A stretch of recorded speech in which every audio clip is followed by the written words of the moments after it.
আজ আমরা কথা বলবো রেনা ডাব্লিউএস নিয়ে। এটি পাখির জন্য একটি মাল্টিভিটামিন প্লাস মিনারেল সাপ্লিমেন্ট। এটি শরীরের দুর্বলতা ও ভিটামিনের ঘাটতি পূরণ করে, রোগ প্রতিরোধ ক্ষমতা বাড়ায়, খাবারে রুচি ও হজম শক্তি উন্নত করে, ডিম দেওয়ার ক্ষমতা ও ডিমের গুণমান ভালো করে, পালক ঝরানো বা পালক দুর্বলতা কমায়, অসুস্থতার পর দ্রুত রিকভারিতে সাহায্য করে, বাচ্চা পাখির বৃদ্ধি ও শক্তি বাড়ায়।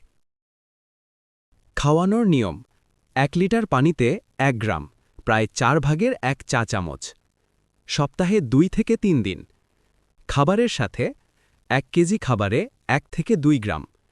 বিশেষ অবস্থায় দুর্বল বা অসুস্থ পাখি টানা 5 থেকে 7 দিন, তারপর স্বাভাবিক রুটিনে।